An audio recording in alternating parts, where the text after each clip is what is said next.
한 목소리로 봉독합니다. 시작. 거류민에게든지 본토인에게든지 그 법을 동일하게 할 것은 나는 너희의 하나님 여호와임이니라. 아멘.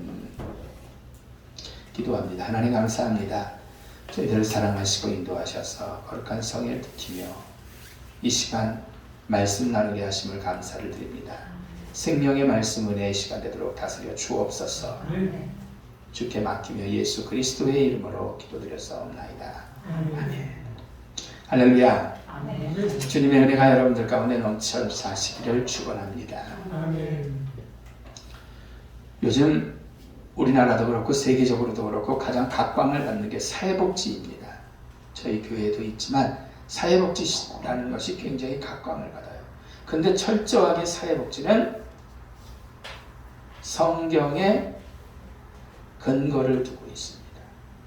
오늘 본문에도 말씀하고 있지만 어때요? 본문에서는 다른 나라 사람이 와도 나그네가 와도 내 나라 사람하고 똑같이 취급을 하고 똑같이 치료해주고 똑같이 먹이고 똑같이 혜택을 주자는 거예요.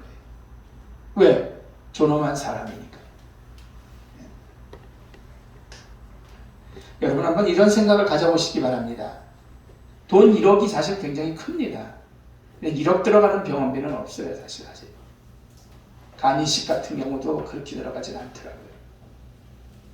근데 1억 들어가는 병이 발생을 했어요.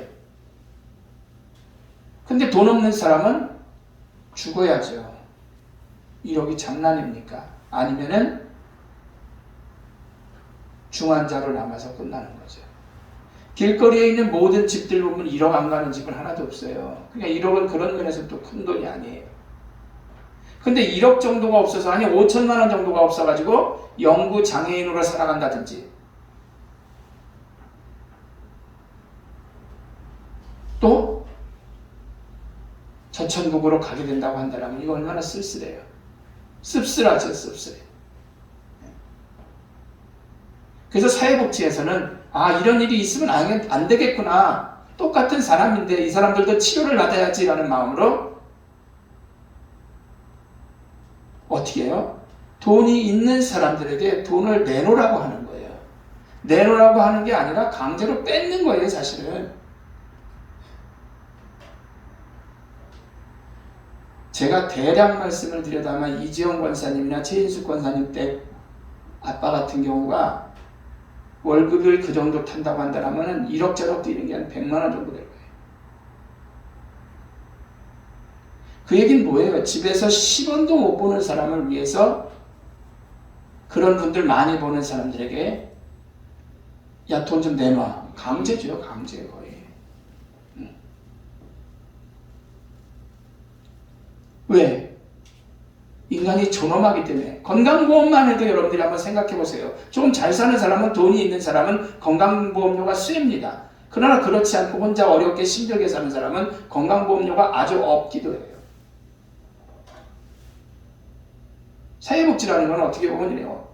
모든 인간이 존엄하기 때문에 그 사람을 돕기 위해서 내놔라 이거죠. 같이 살자라는 거죠. 성경의 원리에 기반을 둔 거죠. 여러분, 일제강점기에 3.11이기 때문에 독립을 외친 많은 사람들 가운데 다수가 그런 면에서 보면 기독교인들이었습니다. 33인 중에서 16명이 기독교인이었거든요. 정의, 올바른 거, 같이 사는 거, 이런 데 기반을 두고 왜 남의 나라를 와서 함락하고 짓밟아요? 지네들이 우리보다 잘 사는데 도와주지는 못할 망정. 그러니까 이런 일은 있을 수 없다라고 해가지고 내 주권, 내 권리를 찾아서 수많은 사람들이 독립운동을 하고 3.1 만세운동을 외쳤던 거죠. 대표자 33인 중에서 16명이 기독교인들이고 그 중에 8명이 우리 감리교인입니다. 성경대로라면은 힘이 없고 어려운 나라이기 때문에 그들이 도와줘야지 정복을 하면 안 되는 거예요. 얼마나 못된 일을 많이 했어요. 속국으로 만들어서 우리나라 사람들을 노예로 다 끌고 가서 탄광 같은 데서 일하게 했죠. 철도 놓는 일 하게 했죠. 요즘도 계속 이슈가 되고 있는 젊고 꽃과 같은 우리의 딸들을 위안부로 잡아가서 진정으로 짓밟아버리고 사과 한마디 하나도 지금까지도 안 하고 있어요. 젊은 청년들은 잡아다가 총알바지 시켰고 공장에서 노동을 시켰잖아요. 내 것을 강제로 뺏어갔는데, 내게 그냥 뺏겼는데 힘은 없지만 어떡하겠어요. 그러니까 독립투쟁을 하는 거죠. 독립운동이라는 게 뭐예요? 때로는 사람을 죽일 수도 있는 거예요. 상대편 죽여야죠. 전쟁이니까.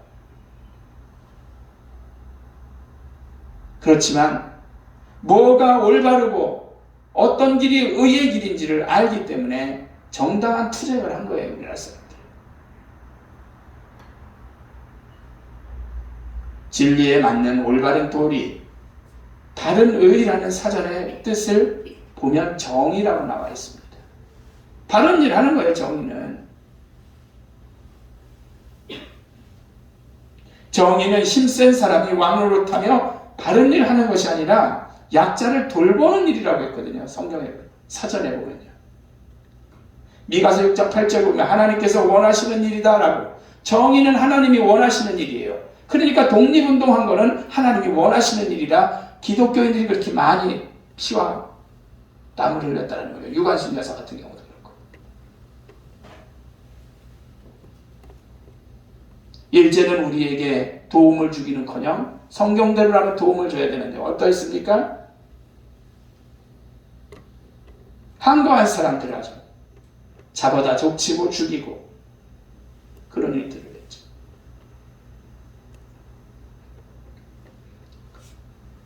오늘 본문에 보면 거류민이나 본토인이나 그 법을 동일하게 적용할 것을 요구하고 있습니다. 야, 똑같은 사람인데 외국인도 다 똑같아. 같이 취급을 해줘야 돼 라는 거죠. 하지만 일본은 지금도 우기고 자기들이 잘못한 것에 대해서 큰소리칩니다. 화나게 하는 일 중에 요즘 하나 있죠. 하버드대 교수라는 사람이 위안부는 그냥 창녀였다. 돈 벌러 온 여자들이었다. 못 팔아서. 이 대화가 안 되는 나라예요. 그래서 성경에서 말씀하는 거류민과 본토인의 잣대가 같아야 한다는 말씀은 이걸 보면 일본에 대해서 진짜 화가 나는 거예요. 사람을 사면하거나 형벌 때도 종족 신분을 막론하고 동일하게 벌과 사면이 되는 것이 성경의 말씀이거든요. 왜 차별을 해요? 외국인들 다 똑같아야지 라는 거죠.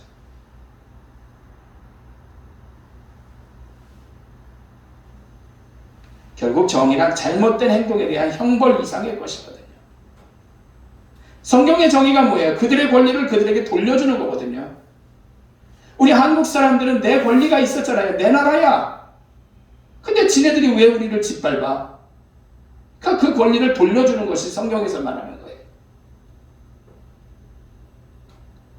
일제시대에는 우리 것이 없었습니다. 우리는 개만도 돼지만도 못했어요. 잠언서 31장 9절을 보면 가난하고 도움을 필요로 하는 이들의 권리를 방어해 주는 것. 이게 정의예요. 벌을 받거나 보호를 받아도 돌봄을 받든지 그 권리를 백성에게 돌려주는 것. 근데 일본은 어떻게 했어요? 남의 나라 쳐들어와서 강제로 짓밟아 버렸습니다. 사람 취급도 안 했어요. 스가랴서 7장 10절 보면은 고아, 과부, 가난한 자, 나그네, 이주민과 같은 사회적 약자를 돌보는 것을 정의라고 했단 말이에요.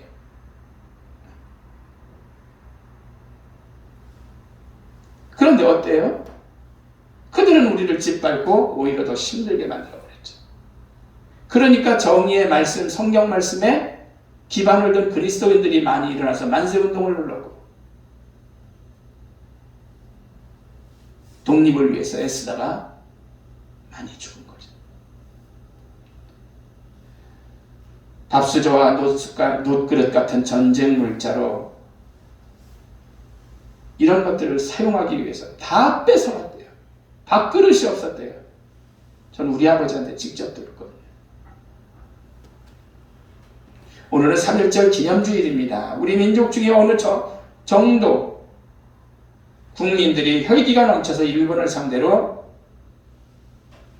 게릴라전을 하고 습격해서 일본군을 살해하고 윤봉길, 이봉창, 안중근 같은 사람들이 일본군을 살해한 게 아닙니다. 우리는 할 일 없어서 외국 그 일본 사람들 살해한 게 아니에요. 내 권리를 찾으려고 한 일이고 작은 외침이었습니다. 그게 성경의 가르침이었거든요. 권리를 찾기가 하는 정의. 여러분들도 아시겠지만 민족대표 33명 중에서 말씀드렸지만 기독교인이 16명이에요. 더 자랑스러운 것은 우리 감리교가 8명이었습니다. 죽음을 각오했죠. 만세운동을 했죠. 더구나 기독교가 이렇게 절반을 차지한 것은 성경의 정의, 하나님의 가르침에 영향을 받았기 때문이죠.